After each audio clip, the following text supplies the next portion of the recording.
All right, welcome, Radio H Radio 223 part-timers to lesson 76. All right, we're airtime 4 of 6.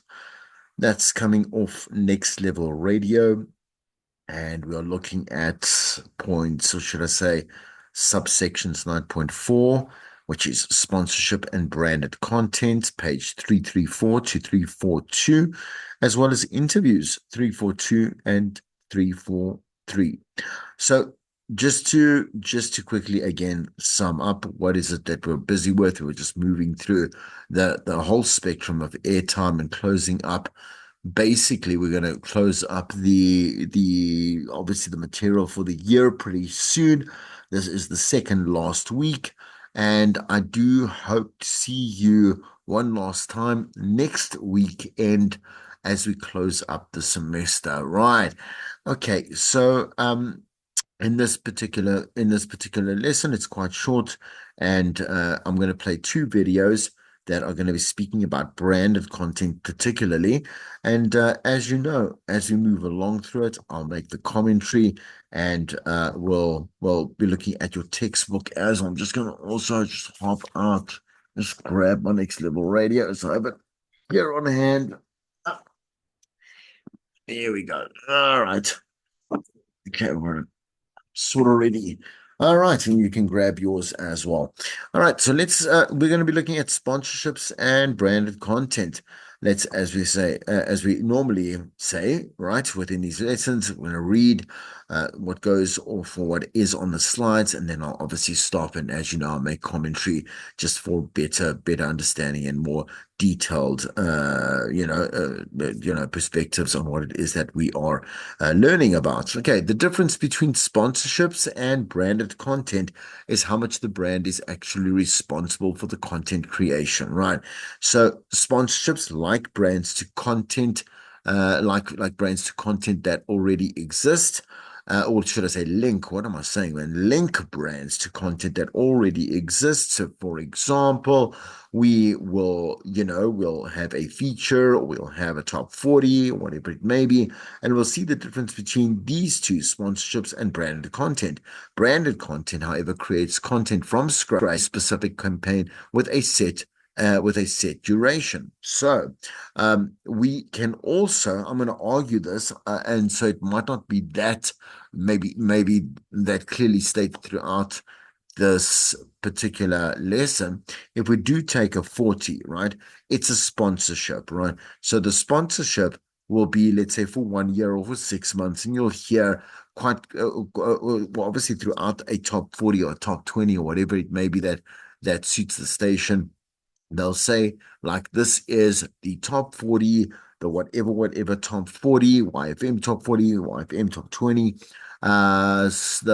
sponsored by CTM or whatever it may be. It won't be CTM for YFM, but anyway, they'll call it right directly the CTM top 40. And then you'll hear that branding throughout. So the jingles that are created uh, through obviously maybe that particular top 40 show. There'll definitely be a lot of ads that are being played that are CTM specific, right? And then again, what would I say? Like, for example, even the number one, they always will do a big, a big show of CTM presents to you this week's number one, right? Okay, for example. Then branded content again would be something that, well, I mean, there's a campaign. The campaign could be 6, 8 weeks, even sometimes. Who knows what a station might decide is suitable for a campaign that would last that long, like perhaps maybe like a tour, So, for example, different shows are going to partner up with a particular brand, and they're going to be doing road shows all throughout December and January, right? Okay, so that would be a campaign with a lot of branded content, right? From whoever that particular client is that's agreed to, well, give us some cold hard cash for that. Sponsorships are usually much more affordable because the content is already and has been already produced, right? And branded content, on the other hand, requires many people, creative development and production to be involved in creating and producing the content as well as the delivery to air. You can obviously see how these kind of overlap I'm saying in hard definition of what you are reading over here. And if you are thinking, well, the one almost sounds like the other, they do, right? Okay. And there are distinct differences between them. Sponsorships are radio within radio stations. There we are businesses of creative content, creating content in general is what you do, right? So content varies from long form content to daily and weekly topics and features.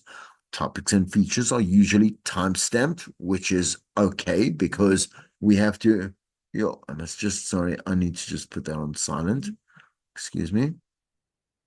Pardon-moi, right? My phone is on silent. Okay, so the thing is, again, you know that it's fine. Time-stamped content is what we do. We produce a show as a jock, and we present it to our listener based on what is contextually relevant to them on that day or on that week or in that week, right? So topics and features, once again, are usually timestamped. So listeners can expect certain content to be delivered to them at the same time each day or week. Um, again, also in that way, right? So this type of content works well for advertisers because they can also align. So particularly for a feature, this will work in terms of like it's every Monday at 10 o'clock. Well, it won't be 10 o'clock, so the news is there, but maybe quarter past 10 o'clock. And at quarter past 10 o'clock, we do like a bit of a quote for the day, right? And the quote of the day is brought to you by whatever it is, Nissan, whatever, and then celebrate the newness and this, and this with these features. We're going to go to, you'll see some billboards that we will mention just a little bit later on in the lesson. Anyway, right. The type of content works well for advertisers because they can align their brand objectives to existing well-received content that is guaranteed audience. So very popular features that have been maybe around for quite a long time or are really like genius or innovative, whatever it may be. Or it could be very basic and very simple. Like, for example, a music feature that works really well, and so the brand wants to obviously attach themselves to it. It also associated their brand with that particular content's theme or position, right? It doesn't always have to align. So for example, let's say we have a mental awareness feature, right? It doesn't mean that we must now go get Discam, although Discam would be good, but we don't have to bring in something that is directly aligned with what we are talking about. We can always work this around a couple more products that seem maybe that they don't have some kind of a synergy with the feature that we are trying to sell, but could work. Once again, it could be a clothing company that or a clothing brand, should I say, that's really it's we can say how wearing this particular brand or the clothing from this particular shop makes you feel better every day in any way. And so it ties into, for example, a mental health feature, right? Okay, it's also associated, like I said, sorry, that one I've already mentioned, buying into these existing content, those existing or a or buying into existing content that is not well uh, it's not good grammar, excuse me. Right. Offering is known as a sponsorship. The sponsorship can then be broken down into two categories. One is mandatory indicators, and number two is features. What are mandatory indicators? Almost all radio shows deliver news, right? Traffic, sport, weather, and financial indicators. There's excuse me for the coughing, still sick, right? So these are always, you'll always hear some person that has brought the weather to you, or brought the sports to you, or brought the traffic to you, or financial indicators, or brought to you by the JSE, or by Investec, right? That's their name, yeah, with the zebra, yeah, right? So for example, like that, these are easy ones because you know why they happen every single day at a specific time, at many specific times, right? And so the thing is that attaching yourself, it's very expensive though, of course, to attach your name to that particular element that isn't, and there's no risk in that because news, traffic, sports, weather, and financial indicators are stagnant. I'm saying to you, there isn't public opinion involved in there. There's not the DJ's personality that's involved in there. It is, and everyone wants to listen to these particular benchmarks, right? Anyway, so excuse me, these content pieces play an important role in the station's programming and the content of each show.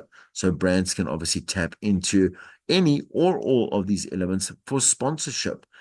So this entails a brand enclosing the content as provided by the radio station for its own messaging. So what we'll do is, again, if it's like Outsurance, which you've heard before, will sponsor, let's say, traffic updates. And Outsurance has a good tie-in to, let's say, traffic, because traffic involves accidents and incidents and whatever it is. And Outsurance obviously is a service provider that's insurance, right?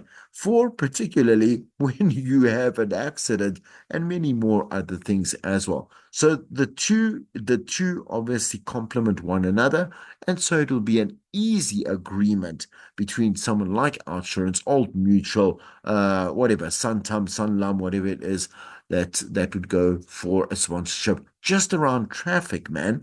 And again, traffic happens four times in an hour. So that's great exposure. And it also happens in the drive time shows specifically, right? Which is where most of the audience are listening.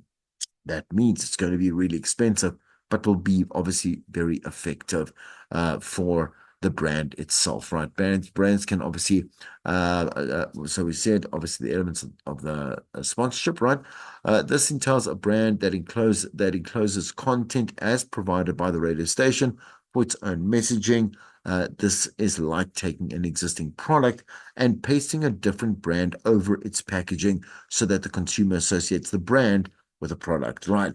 As I just given the example with Outsurance. So the key for radio sponsorship is to do this in a way that sounds enticing and relevant to the listener, right? Just quick, clever billboards, right? I think we're going to talk about billboards here. Yes, we are, right? So quick, clever billboards. What is a billboard? A billboard is something that you'll hear, like this traffic update is brought to you by Outsurance. Outsurance, where you can get your premiums today for under $4.99 or something like that. It's very short, right? And again, a 10-second closing billboard, or sometimes we might play the full 30-second ad after that particular segment. So airtime structured for sponsorship: 10-second opening billboard, OBB, and a 10-second closing billboard, or CBB, right? So followed by there we go, a 30-second generic spot or a live read. Opening and closing billboards are either read by the presenter before and after the indicator. Ideally, it's something that we would play out as a pre-recorded piece because we want to ensure that the quality is there, and that consistency in quality is there. So, and played before and after the presenter reads that content. Okay, so billboards indicate the brand's affirmation to the sponsored material and alert the listener that this content, well, belongs to them, right? It belongs to them. They paid for it. They're all over it, literally, like from beginning to end. And it's given to you by them. So this creates an association with a brand that can improve recognition, credibility, and definitely trust, because what did we say about those particular benchmarks? It's all factual and nothing opinionated and nothing false news or fake news or the possibility of bias or whatever, right? So if we look at features, features are benchmarks for engaging people more intimately and obviously creatively, right? So listeners know what sort of content to expect at a particular time and anticipate the content. Like I say, if there's a music feature every single day at 2:30, they know that they'll get used to it and they will exactly at 2:30. So if there is a way that we can tie in the feature content to some way tie in with a brand or a company or a sponsor, whatever it is, we can then go and then ask them, listen, would you like a 3 month a contract that has you as the official sponsor for this particular feature? So features can be accompanied by a jingle or key introductory piece that signals the start of the content we normally do. And from an advertiser's perspective, the features created by the show or station offer much more interaction, which they do, between the audience and the brand. Any old feature, right, ideally is there to service the customer, which is the listener, right? So even if it's passive interaction, it's still, I would agree, even in terms of passive interaction, like it's a standalone entertainment piece, which is a boring feature, but anyway, and it doesn't have to include interaction of like, what do the listeners think or this or that. It is always better when the listener is involved in some other way, because it is a trigger for other listeners to also want to be connected to this particular feature, involved in, and also brings it down to the ground of where our listeners stay, right? So here, there is room for listener suggestions via calls, social media, and this is invaluable because the content is being created by the audience, which you can't predict, which is great, which is what gives your show like an essence of always an essence of like a fingerprint, right? Features have become key commodities for brands as they are viewed as a direct lead of communication with that listener. Okay, so sponsorships of features must be treated carefully and creatively. They should be in alignment with the content in the feature that the brand is sponsoring.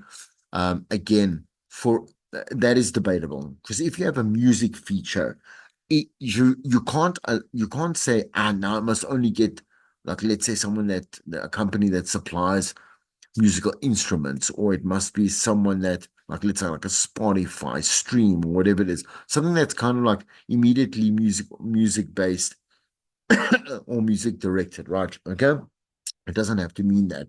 It means that whoever we do get should have a very sensible connection to. So if it is, like I say, a music-based feature with a before and after, why not get, let's say, a beauty salon to sponsor you, like a big, obviously massive salon like Classical, and so on and so forth, right? Because they will give you a great before and after experience, right?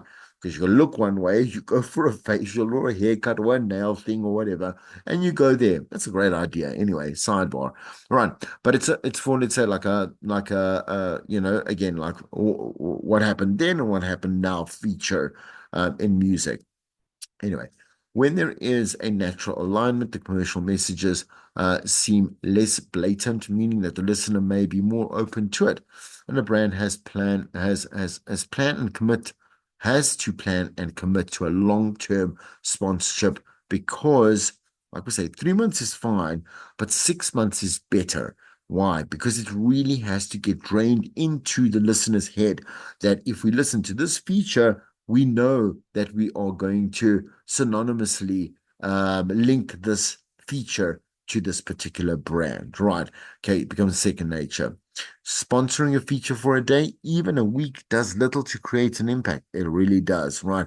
So it takes time and consistency to build an association with a brand, and radio stations typically suggest that the feature should have a minimum sponsorship time, and that could range from 6 weeks to a full year. Okay, in doing this, the station is protected from being perceived as fickle and disloyal to sponsors, and ensures that the sponsors will commit to a set period of time. It also assists the brand who will be sponsoring the feature and embedding itself once again in the audience's mind, as I've just mentioned, and building on that association over time. Sponsorships can be multi-dimensional. So, for example, we can definitely make it digital. We can make it obviously make it on air. So in the terrestrial side, the more traditional side, we can do a bit of a hybrid, like a mixed breed between the two. We can have podcasts. We can have unique, I'm saying podcasts. In other words, these are not recycled, refurbished audio, well, I'm going to say audio products that come from live shows, whatever it may be. We could do a number of different things. Yeah, depending on the feature, it's possible to add an off-air event which listeners can attend to experience the content in person. An integration of different media elements can be used together to enhance the overall impact of the campaign, like post-mortems, but making sure that, you know what, if a sponsor has paid for stuff, right, they are also, so they're paying for the on-air feature, but they obviously sure as hell are going to be the ones that are going to be linked to your off-air features, whatever it may be in your social media or digital media space, right? Excuse me. So brands are now looking to co-create so that they are more involved in obviously shaping that narrative instead of just not saying, go to the station, I'm going to just take what you have and I'm going to try work that in and be happy with it, right? Because content is so obviously readily available and so easy to make and so obviously also expected to be fresh and unique and professional when it comes to a media, I'm saying, construct like us. This content is bespoke and usually created by the radio station in partnership with a client and their creative or media agencies. So in this way, they can deliver their marketing messages much more effectively, directly, and obviously uniquely, right? Simply put, branded content allows brands to create their own stories, right? That they pay for. The radio station is full of creatives that will deliver on this, right? Brands will often look to house this content on the radio station's platform. So, in other words, their digital platforms, right? Due to the wide span of their reach and the specific audience that they are trying to target, right? So, we are, yeah, okay. So, branded content. Let's look at some important things to consider when we are generating a branded content campaign. And once again, as I said, instead of the example which you okay, just before we get to the example, let me just get to the points, Chris. Come on. All right. So start with a clear brief, right? Think about how to deliver this narrative, what it is that you want to say. Remember, everything's brainstorming, creativity, right? And then obviously structuring which you have created in that process into something that obviously is constructive. Keep the content short, interesting, and informative. Develop a storyboard and a campaign timeline, set those targets and make the content shareable. All right. So, as I said, there is now more this example 9A. Just want to say, so 338 to 342. Because I want to quickly, so I'm going to blaze over it, right? So just breeze over it. That's rather maybe the more subtle term, right? And then what I actually want to do is play the videos so that you can understand how branded content is explained in different spectrums, right? So if you look at example A, 9A, should I say 338, costing a sponsorship and creating branded content. And I'm going to read out, please read along with me. A sponsorship costing will include the following components: the parties involved, the client, the media practitioner managing the sponsorship for the client, the sales representative managing the sponsorship for the radio station, the show and presenters executing the campaign on air, and the campaign timeline and on-air dates, the relevant radio station, obviously where the sponsors or sponsorship is being booked.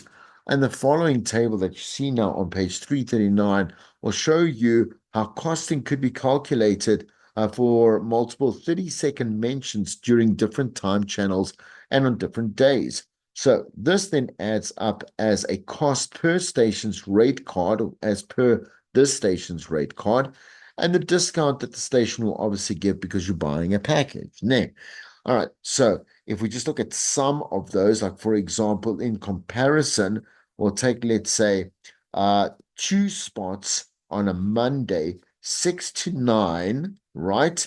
Two spots on Wednesday, same time, two spots on no Tuesday and Wednesday, right? That to the rate card, it's 2.9, right? The discount 14 and a half, the spot cost 14 and a half, and the total cost is 87,000, right? So again, remember we're talking about the rate card because the spot cost is at that obviously at that 14, and we're obviously going to times it up there. 14, let's say 30, makes sense. I just wanted to kind of do the math so it makes sense. 30 to 60, 60 to 90, and obviously with the discount there makes it 87, right? Okay. All right. And obviously the 500 deleted. Great. Okay, so then you can obviously see that from Monday to Sunday. And then we can obviously look at a bit of a rollout on page 340. Excuse me, right? Station ESFM.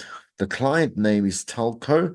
Who received the brief? Well, it was KG Ledija, and the creative strategist was Tando Klubi.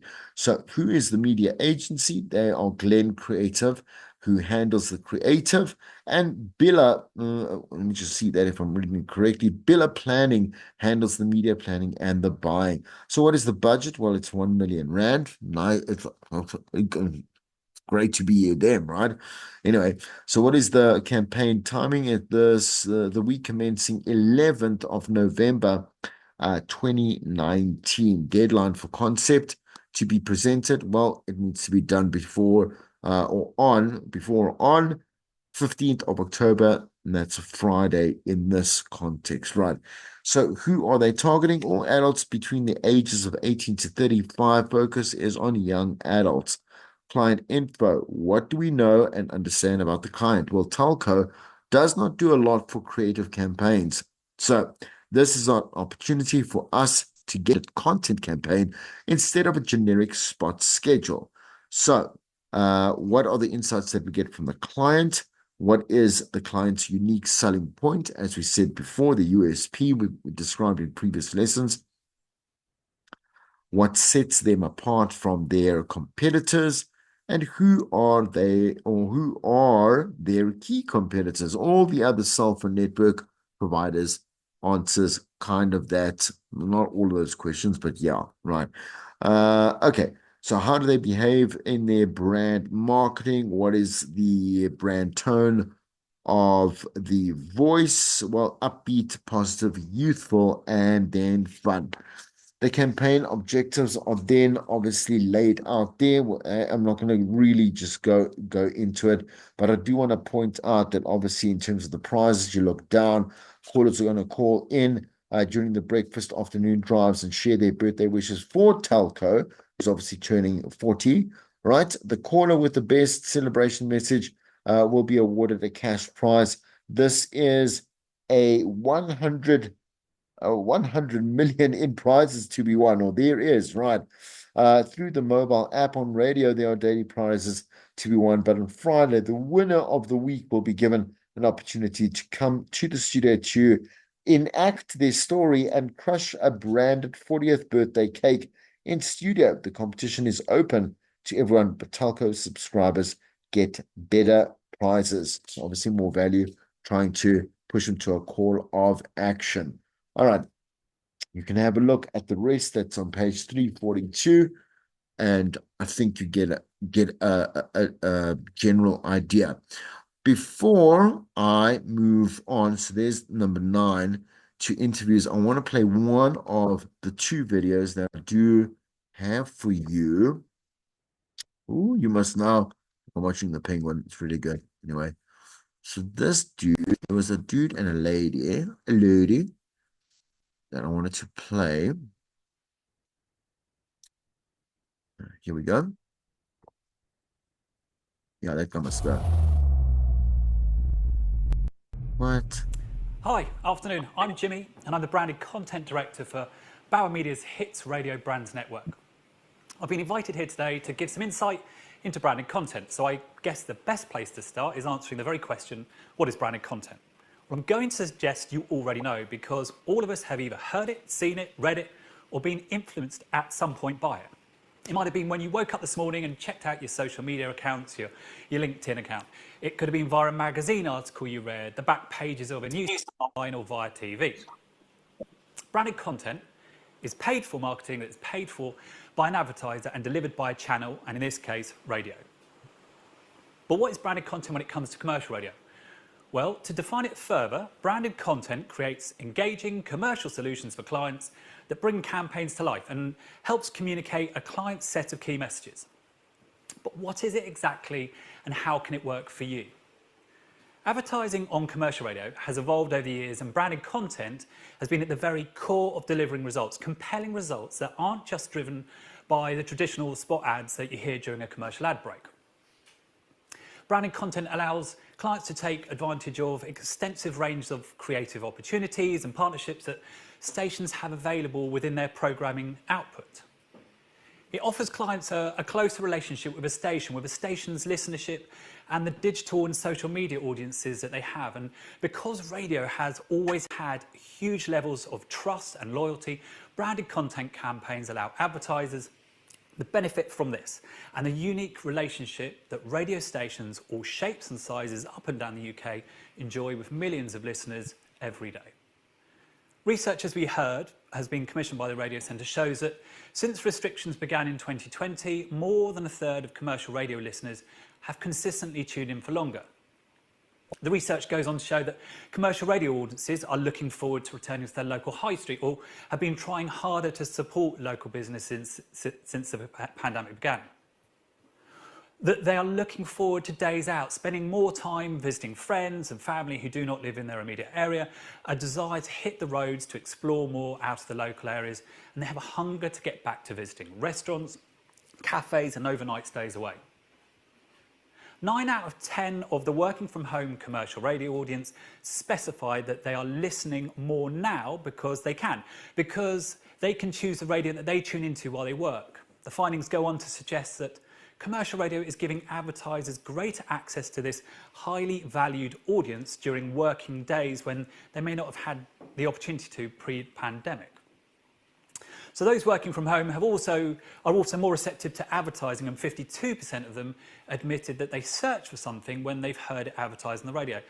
So how can branded content, based on all of that, benefit you as an advertiser? Radio can deliver unique and powerful partnerships in key times of the day in ways that no other broadcast medium can. I've been in radio since 1994 when I started out Radio Lollipop at Southampton General Hospital, and since then I've gone to work in national press, out-of-home marketing, experiential events, TV production and digital. But radio is where I truly believe the difference can be made for clients who want to grow and get ahead of the competition, and I believe this for many reasons. First, it's how radio is consumed by your consumers. As I've just explained, commercial radio listening has increased and will continue to do so as our audiences head back out and about in their cars with their favourite radio stations tuned on. An in-car medium that is as entertaining as it is informative, as listeners sing along to their favourite music while keeping a keen ear on the all-important traffic and travel and weather updates. Radio is woven into the very fabric of our daily lives. Audiences wake up to it, school runs are fueled by it, the working day is assisted by it, you cook dinners, you walk the dog, you take a shower, you chill out, you fall asleep. All of these personal and intimate moments that radio plays a part of, and via branded content, you can too. Secondly is how the industry has evolved. Radio is audio, but we haven't shied away from visualizing the content through embracing video. We've included it and we've immersed ourselves in it and use it as a powerful product to help share a client's story through. We invest in social media campaigns to target specific demographics, and it's these multi-channel opportunities and our clear focus on relevant solutions that help deliver successful campaigns. The third reason is the very people in this industry. Never have I worked with a more creative, more driven, more passionate bunch of people who genuinely care about driving results, supporting clients' campaigns and helping them get back on their feet, back to getting customers back to the counters, and in this case, driving those results through branded content. There are many variable touch points when it comes to branded content that we can use to connect your brands with our listeners day in, day out. If we look at the core on-air opportunities, we have the well-known sponsorship platforms whereby you can sponsor a show or a feature within a show, day parts or even weekends. You have promotions to run competitions via. There's insights or advertorial campaigns to land the more emotive or impactful messages. We can produce podcasts to tell a story, to teach a new hobby, to educate and entertain, to make listeners laugh, of which your brand can be a part of it. Off-air, we have digital products too. We get brands to hand via bespoke social media, online and app-based campaigns. We can produce video content from explainer videos, animations to virtual tours that sit online with or without presenter inclusion. And we can storyboard, shoot and deliver broadcast TV commercials with social media edits that can be posted and boosted across our own and your social media channels with the sole intention of growing your reach. We can connect audiences with your brands while at home, while in their spare rooms that are now their offices, while in their cars heading out on days away, trips to restaurants or as they head to the gym. We can connect to them while they're in the gym, while they're drifting off to sleep, and then do it all again the next day. And the great news is that we can do all of this and much more on a localized and regionalized level via branded content. But let's look at branded content on a more granular level and how specific products could work, starting with sponsorships. Sponsorship is brilliant at delivering high-frequency series of key messages and driving repetition of those messages. Repetition is at the very core of the science behind commercial radio, which is around building brand reputation through repetition. Sponsorship offers clients the opportunity to align themselves with a product or a property that shares similar values and which builds trust with the audience and ultimately delivers higher brand recall for your brand. From key show sponsorships like breakfast through to drive or popular functionals such as weather and traffic and travel, we work to find the right synergy that fits the right budget in order to drive results. We then have promotions, and in the world of branded content, we are content creators with on-air teams that are trusted by our audiences, which makes them hugely influential when it comes to aligning brands and helping sell a brand. When we create branded content solutions, we integrate clients within our programming. And at that moment, when presenters or stations talk about a brand, it's a unique connection in a personal space between a presenter, a station, and the listener, a trusted voice giving a recommendation. Promotions allow us to weave clients seamlessly into a space that is reserved for something that is at the very core of radio station outputs, which is the content. Our audiences are engaged. They have a relationship with our presenters and our brands, and when they like what they hear, they do as they do when a friend offers advice. They instinctively trust that message and act on it. Off-air branded content campaigns can leverage the awesome and engaging power of keeping your brand always on 24/7, 365 days a year via digital and social media campaigns. These multi-channel bespoke campaigns take clients' brands and key messages out to huge engaged audiences through the power of stations' own websites, databases, through their linked social media channels. Targeted campaigns can reach phenomenal audiences. Quite simply, branded content campaigns work. They really, really work. The success, as we've already heard, lies in the initial brief that we can take from our account managers. The more information that we can gather from you, the client, the more information that we can build into the brief, the better the content solution that we'll be able to hand back to you. Branded content solutions strengthens relationships, not just between a station and the client, but also between the client and the audience. And it's this that helps deliver results, tangible results that delivers valued return on your investment time and time again. Here is a montage of the typical kind of branded content that we have produced locally and regionally up and down the UK here at Bauer Media. Bauer Media, branded content. Hits Radio Breakfast with Fleur East. With Hungry Horse. All next week on Radio City Breakfast, we're celebrating Vodafone Gigafast Broadband coming to your area. Free radio throwback. With Butlin's live music weekends, an incredible atmosphere awaits for the ultimate reunion with your mates. Live shows are back on the Isle of Wight this July at the Woodland Sessions. Laugh away lockdown with Woodland Sessions Comedy, hosted by Tom Allen. Good, that's very nice to be here. It's time to have a spring clear out and turn those unwanted items into money at Cash Generator Red Roof. Greatest Hits Radio loves a week in the sun and low deposit holidays from jet2.co.uk. Signal One loves Alton Towers and you'll love working there. They're recruiting now. As people arrive at the hotel, my job is to welcome guests in. Greatest Hits Radio Breakfast. With Speedwell Group, always over 100 quality used cars to choose. All right. Okay, let's quickly just close this lesson up, and we'll do the other video in the beginning of the next lesson, specifically. Okay, let's have a look at interviews. Okay. All right, just okay, just move that there. Yep, you can't see this, but it's just in my way. All right, okay, with interviews. All right, so interviews allow us to get a bit this is a great opportunity for customers, right, or clients, because the thing is that an interview is very interpersonal, and there's a lot of opportunity with a great presenter to create conversation and also invite the listeners to be part of. We can do pre-production, which can obviously have been teasers, whatever it may be, like you just heard, in terms of branded content, one of the branded content options, but we can also then kind of get a bit of an idea as to where the listeners' heads are at for an upcoming interview while we are running it. Once again, as I said there, that there's that intimacy, that interaction, that conversation, that personal feel to it as well, and then also the opportunity again to talk about things further that isn't static. When I say static, when you are looking at something that has been pre-produced and is posted on digital, whatever it may be, right? It's stagnant. It can't move unless it's alive, right? So when I say a live, so a space live, right? It means that it's a live session, IG, TikTok, etc. Right? Anyway, so interviews are win.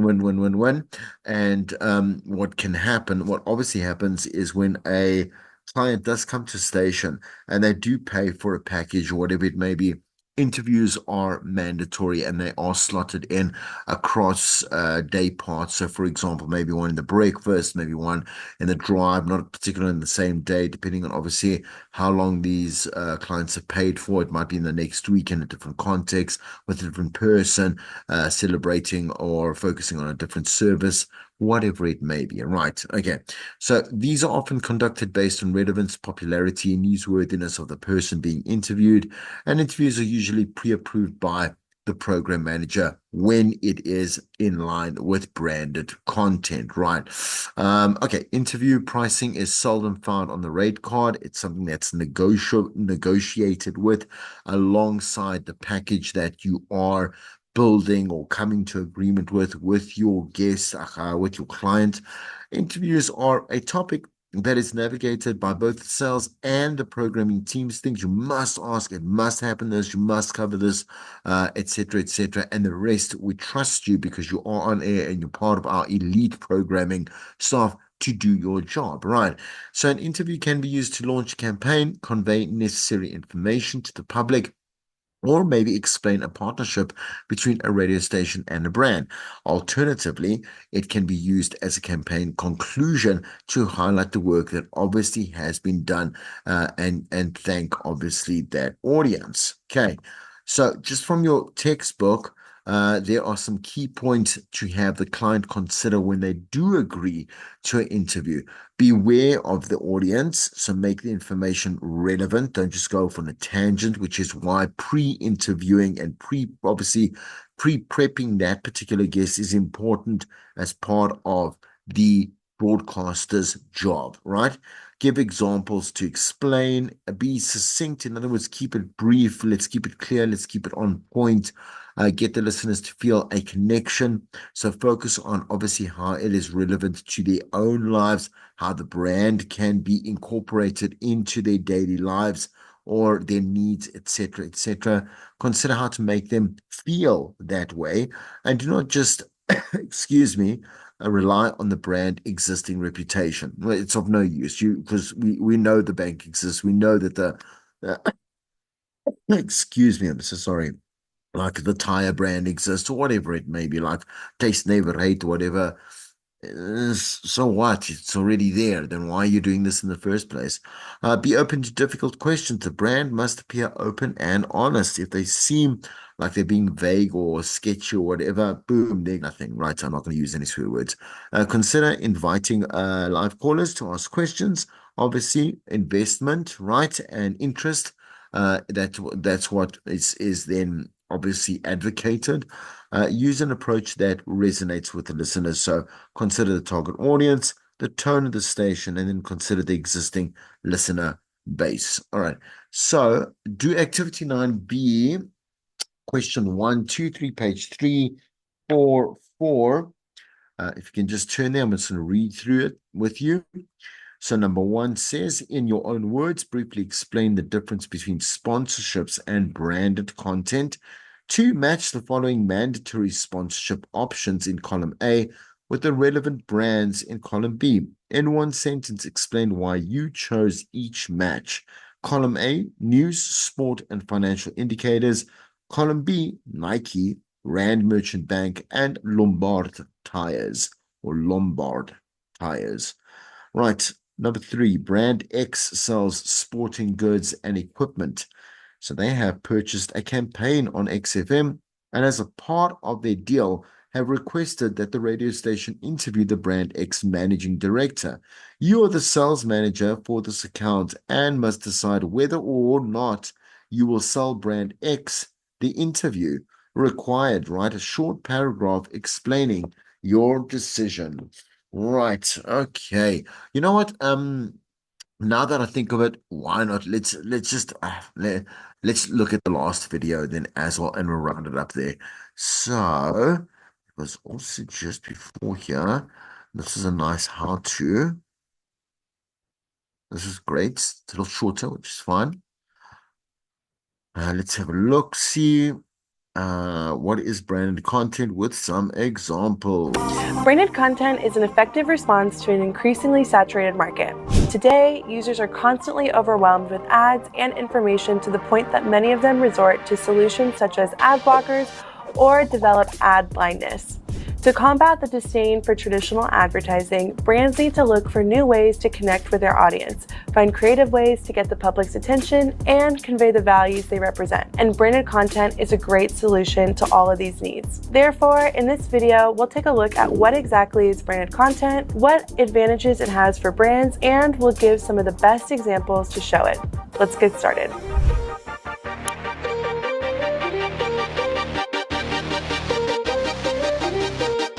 Let's begin with the definition of this concept. Branded content is a marketing technique that involves creating content that is directly linked to a brand, allowing consumers to make a connection with it. To further define branded content, let's take a look at some of its main characteristics. It is focused on the values of the brand, not on its products or its services. Although it can adopt the format of a classic video spot, it is based more on the intangible qualities of the brand than on the specific product it offers. It seeks to generate conversation and notoriety about the brand. More than looking for a direct sale or conversion, this type of content tries to impact the audience and spark conversation around the brand. Therefore, the key metrics to measure the branded content tend to focus on the notoriety and the number of mentions. It generates added value for the user. Normally, we think of advertising as a price to pay to consume the content that really interests us, but branded content seeks to turn this idea around and create content that users actually want to consume. Generally, this added value comes in the form of entertainment. It appeals to emotions. Branded content does not seek to use rational arguments about why a brand is better than the competition, but instead it tries to connect with the audience on a more intimate level. It uses storytelling.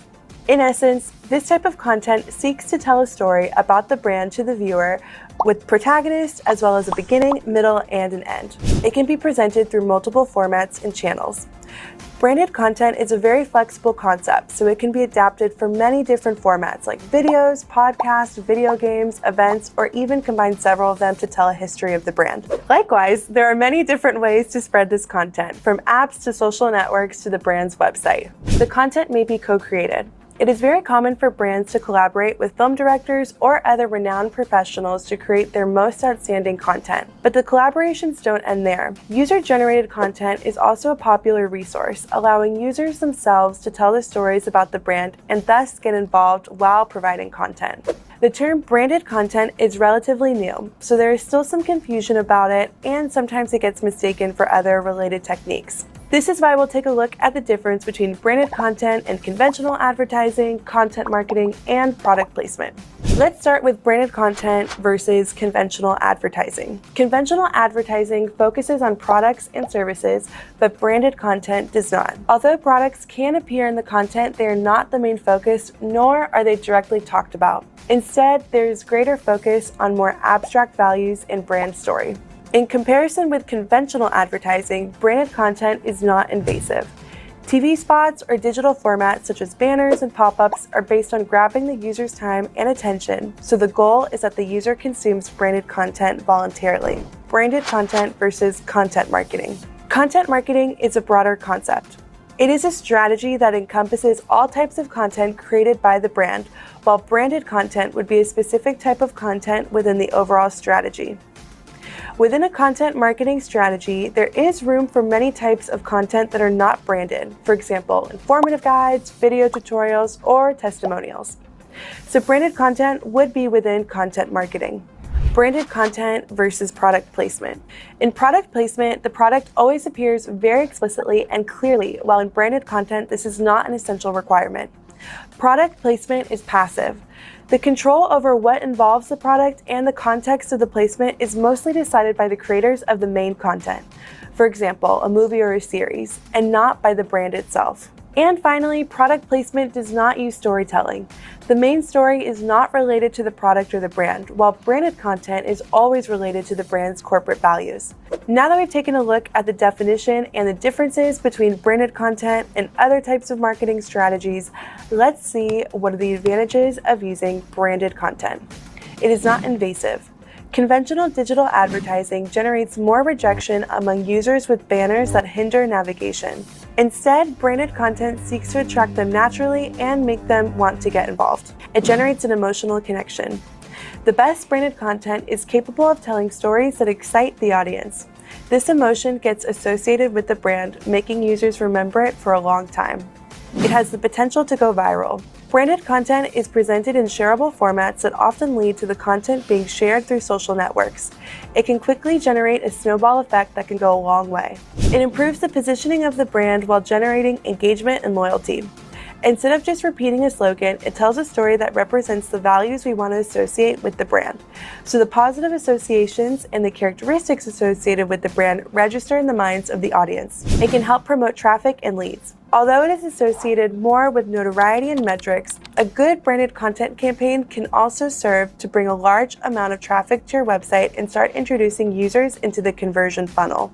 To better understand the concept of branded content, we'll show you some examples of brands that did a great job with it. 1. The Morning Show. In 2019, Apple launched original programming on their new Apple TV Plus service, and one of the shows they included was The Morning Show, where we can see a wide range of Apple products throughout the series. This show is created by Apple for Apple and features their products in a way that highlights their diversity and integration into everyday life. 2. Red Bull. This brand of energy drinks is one of the most successful examples of branded content. Today, most of their marketing is focused on creating stories that promote brand values such as athleticism and love for risk-taking. No doubt the most famous example of Red Bull is the jump of Felix Baumgartner from the stratosphere. He created a world record and managed to have half the planet paying attention to them for days. The returns from the related advertising tripled the investments, and the event was also very memorable and had a positive long-term impact on the brand. 3. Savage X Fenty Show. This American lingerie brand is a great example of how to use events to generate branded content. Every year, Savage X Fenty's famous fashion show generates widespread anticipation. It has become a phenomenon of popular culture in the United States, and it appears in the media for months, with people speculating who will be the chosen models, who's going to perform at the show, and how the garments will look. Thanks to this, they have achieved great brand notoriety and have become unmistakable. And that's all for today. Make sure to release your creativity if you want to launch a branded content strategy and apply some of the advice we've given to you today. Make sure to Awesome. Okay. All right. That's awesome. All right. That's the end of the lesson. See you in the next one.